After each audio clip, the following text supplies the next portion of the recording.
Hello once again, Rabbi. Good evening, Joe. Hope you're doing well. Yes, it was a good day.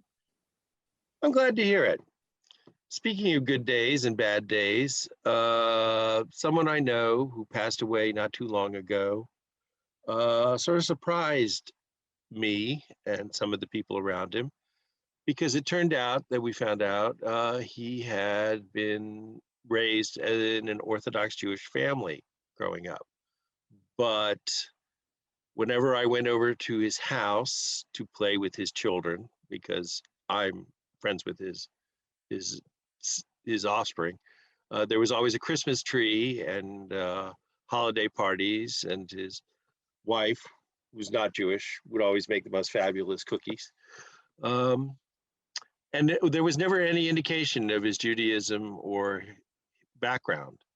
And when it finally came out, and he was questioned about it, he pointed to World War II and said that he never wanted to acknowledge religion as a significant part of his life because he felt that it was religion in general was the source of all the evil that befell people in the world and the source of all conflict.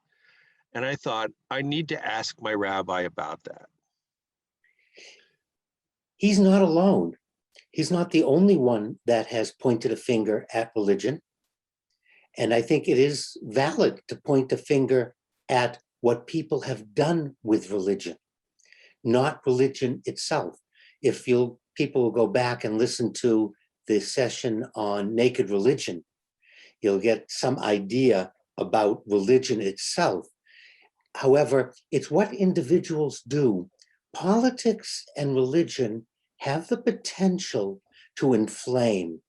They have the potential to create passion, to create excitement. And it's up to individuals to make a decision about how they respond on the one hand, and then it's about the institutions. I would point the finger at religious institutions, not religions. People realize that religion and politics can inflame. Once they realized that, they started using it for their own self-aggrandizement and to the detriment of other people, ending up in wars, in death. Look at when we have a debate over Israel and Palestine. Look at what happens when we have a debate about Roman Catholicism and the Baptists. All of a sudden, everyone's, I don't know, up in arms and yelling and screaming because it generates a lot of passion.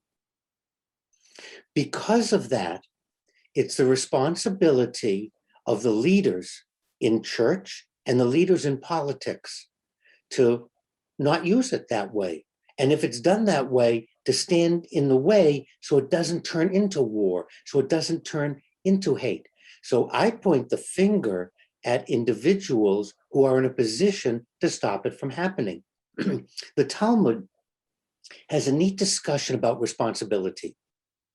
And as long as someone is just an average citizen, I can say what I want when I go into Panera Bread or Starbucks. I'm just a citizen. However, if I become a representative of the community, on one level, the Talmud says you now have a different responsibility because people will listen to you.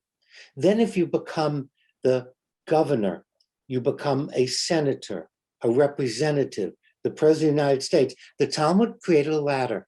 It said as each individual rises to a different level, you have a different responsibility. And that's who I blame for all the injustices in the name of religion, all the bad things, because none of them are supported by religion. They're individuals who use the religion. And the Talmud warns us and says, the average citizen can say things. However, if you have a TV show, you have a responsibility.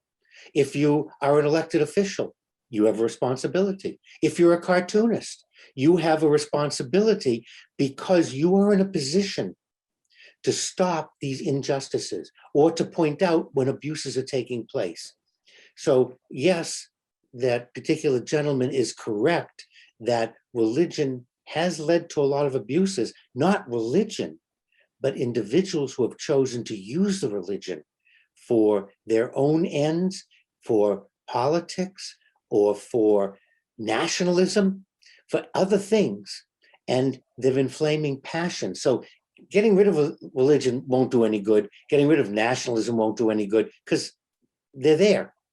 Rather, we need to look at each other and be responsible and say, because of my position, I really can't say, I don't want to say, because it would fly in the face of the values. Look at the values of the religion, then look at what people have done or said in the name of religion. So it's not the values. Turn the other cheek, walk the extra mile. I go back and ask people to listen to the session we did on the Beatitudes, on the Sermon on the Mount, and then take those teachings and then say that this individual is promoting them or saying them. They're not. So they're not, it's not the religion. It's what we do to it. The valid question to ask is, how do we get our leaders, both politically and religiously, to live up to their responsibility and stop acting out and using it just for themselves? That becomes the question. And it's up to people to say, you know, this particular individual isn't really teaching the values of the religion. I'm not going to go to that church anymore. And if we stop going, then they're going to not have an audience, and they're not going to have the money, and they're not going to be able to preach. So in the end, it's up to the individual members to call the leaders of the church to task. And if the leaders won't listen, walk away. There's plenty of other religions that can be satisfying. I would point out that cartoonists often make as much trouble as they try to resolve.